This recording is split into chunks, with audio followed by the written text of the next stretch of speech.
10 ஆண்டுகளுக்கு முன்பு வரை பழங்குடியின மக்கள் வாக்கு வங்கிக்காக மட்டுமே பயன்படுத்தப்பட்டதாக ஆளுநர் ஆர் என் ரவி விமர்சித்துள்ளார். சென்னை ஆளுநர் மாளிகையில் பழங்குடியினர் பெருமை தினத்தை ஒட்டி நடைபெற்ற நிகழ்ச்சியில் ஆளுநர் ஆர் என் ரவி பங்கேற்று உரையாற்றினார். அப்போது பேசிய அவர், மிகவும் பின்தங்கிய பழங்குடியின சமூகங்கள் குறித்து முந்தைய அரசுகள் அக்கறை காட்டவில்லை என்று குற்றம் சாட்டினார். மோடி பிரதமராக பதவியேற்ற பிறகு பழங்குடியின மக்களுக்கு சம உரிமைகள் கிடைத்ததாகவும் ஆளுநர் ஆர் என் ரவி பெருமிதம் தெரிவித்தார்.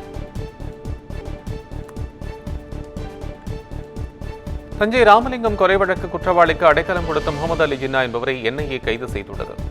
தஞ்சாவூர் மாவட்டம் திருபுவனத்தில் கடந்த 2019ஆம் ஆண்டு ராமலிங்கம் என்பவர் படுகொலை செய்யப்பட்டார். இவ்வழக்கை திருவிடைமருதூர் போலீசார் விசாரித்து வந்த நிலையில் என்ஐஏ கைப்பற்றியது.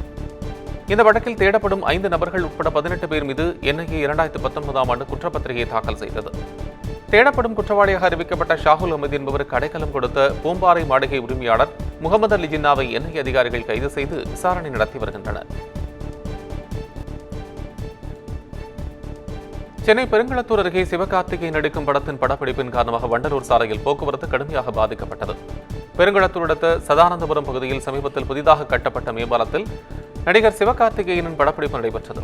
படப்பிடிப்பை மக்கள் நின்று வேடிக்கை பார்ப்பதால் அப்பகுதியில் போக்குவரத்து கடுமையாக பாதிக்கப்பட்டதாக குற்றச்சாட்டுகள் எழுந்தது.